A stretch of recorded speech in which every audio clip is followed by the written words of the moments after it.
Good morning, everyone. Thank you so much for tuning in with me today. My name is Corey, and as the disclaimer goes, I am not a financial advisor. Please do your own research and do not invest in anything you are not willing to lose or hold for a long time. As you can see on the screen, we're going to jump right into the news. Binance is set to acquire CoinMarketCap. The deal could be worth as much as $400 million.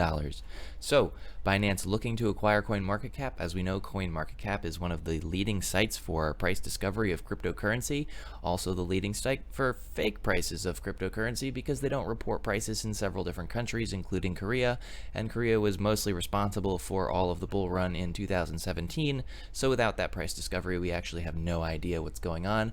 We do know that CoinMarketCap is going to be switching to a liquidity tool rather than their current price discovery tool, and I'm wondering that if Binance takes it over, they are going to continue with that methodology. I hope so. We do like the Binance community. We do like CZ, and hopefully he's going to continue if he does end up pulling this out, that they're going to include the right prices, like we're going to have the correct price discovery on that website. So it's cool to see that CZ is looking to buy CoinMarketCap, and we'll see how that turns out. As far as price goes today, XRP is sitting at the same price that it was sitting at yesterday. This is our 4-hour chart. Here's about where we stood yesterday. Here's today. So really nothing has happened. Nothing has moved. We are still waiting. All right, I've got a thread from the Wrath of Kahneman at W. Kahneman. The first SBI and Z Holdings Yahoo Japan line venture began. SBI security customers can now log into Yahoo with a Yahoo ID, expanding SBI's online presence. Further integration for our trading to come in 2020 will include SBI VC and MoneyTap. Well, SBI VC and MoneyTap both are Ripple either partners. They're both customers of Ripple. So that is exciting. ISO 222, in its analysis of the consequences of the ISO 222 postponement at DPS Group, also refers to the inclusion of disruptive solutions for banks which already rely on disruptive providers such as Ripple. In addition to SWIFT, the question should be asked to what extent the postponement can be taken as an occasion to integrate the different networks in such a way that form the customer's point of view in a uniform functionality and cost-optimized service. I think that the best person to describe all of that mumbo-jumbo was at Green Eggs and Ham. I don't have his reply here. However, he's basically saying that what they're trying to do is make sure that there's a way for people using different systems to all come on board this same singular system, whether they're using Ripple or not. But what is ISO 222? Well, it is a single standardization approach methodology process repository to be used by all financial standard initiatives.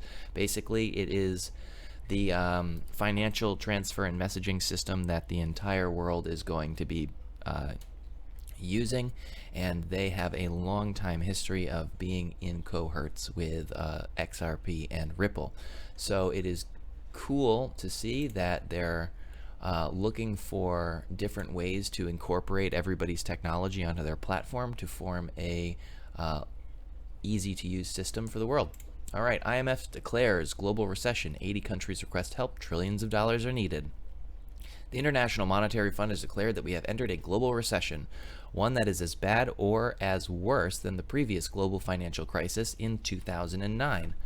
80 countries have already requested emergency assistance from the IMF. Meanwhile, the G20 has reported fiscal measures totaling some $5 trillion, or over 6% of the global GDP. We have been talking about the lender of last resort and the economic situation over the past years. So first it was the central banks that bailed out Wall Street in the 2008-2009 market crisis, and one of the things that they are expecting is that the next person to be bailing out the central banks in this market crisis, since the central banks are running out of money, is the IMF. So this is where it comes down to that one world currency, one world government kind of conspiracy stuff.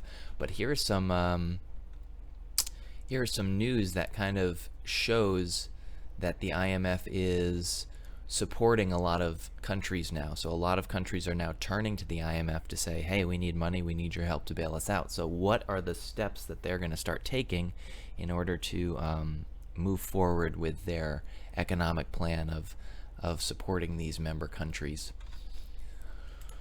Some things that I thought were interesting during this time. A lot of people are very, very focused on the current pandemic situation, financial crises, lots of stuff like that. And there's things in the background that are going on.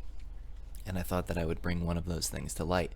Met police to deploy facial recognition cameras inside the UK. So this is not happening in the United States, but it is happening all the way around the world, and we are going to be seeing a lot of different government actions in order to help prevent the spread of this virus. Some of them may be a little bit more sinister than others, especially this one. I know that in China, they have something called the Sesame Street system, and it's got a bunch of facial recognition cameras. They can find anybody in their country in less than 4 seconds, apparently. And you can be, there's like a point system, and if you're below that point system, you can't get on planes or trains or automobiles. There's no way for you to travel.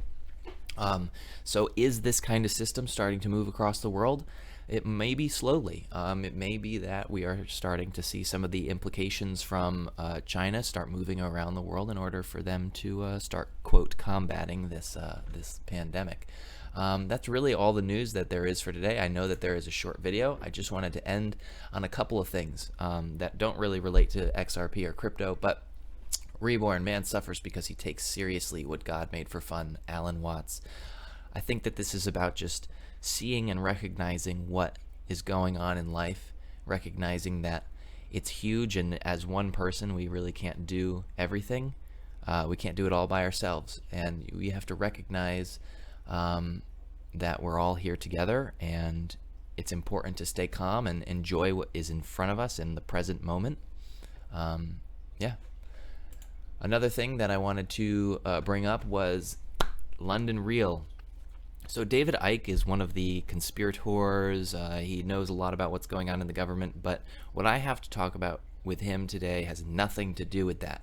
So this just reminded me, he talked about, in his latest episode, he talked about taking ayahuasca and how it had really changed his life. But what he really said at the end of this, and it's not in this clip, he had terrible arthritis in his hands and his legs and his arms. It was crippling. And when I saw him in this episode, his hand looked significantly better. And it was amazing. And so what he did was he talked about that right at the end of the entire episode. And he talked about how he used his own mentality and his own power of thought to change his physical ailments. And looking at him from his last video, where his hands were very crumpled, you could see that he was trying to hold them to the side of the camera where nobody could see them, compared to this one where he was moving them a lot more. There was a lot more free motion. I thought it was fantastic. Now I've read a ton of books on the power of the mind. I've listened to all of them, Greg Braden, you name it, I've listened to him. And I just thought that this was a perfect example of the power that people have over their own bodies.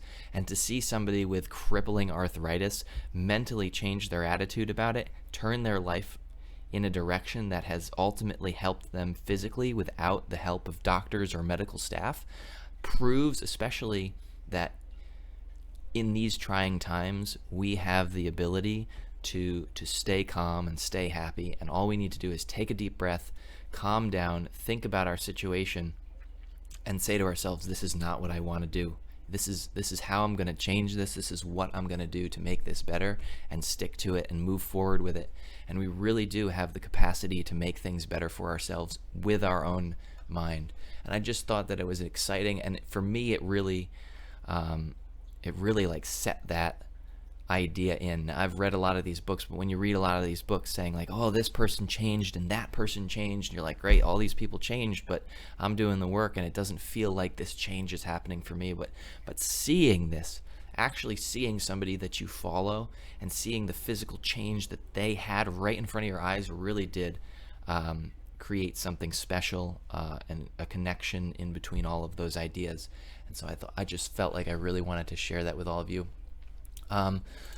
I do have some news after that, actually. I didn't know this video is pretty chopped up. I'm actually not going to do this as a second recording, so what you're getting is just one recording, no editing. But coronavirus, jobs, and now I'm probably going to have the video pulled down just for saying it, but job losses could total 47 million. Unemployment rate may hit 32%. I think that would be insane. I don't, again, it's just speculation. Like, these articles are coming out. I think that they're trying to pull out articles like this in order to crash the markets. But the markets look pretty good today. Again, it looks like we are up in the Dow futures. A little while ago, we were up 93 points instead of 16. So we'll see. It is choppy. We don't know what's going on, but I want everybody to have a great day. And so I hope you enjoyed this choppy video, and I apologize for the non-professionalism, but it is what it is. It is 6 o'clock in the morning, and let's see what the rest of the day brings. All right, guys, enjoy the rest of the day, and I'll see you tomorrow with tomorrow's video. Adios.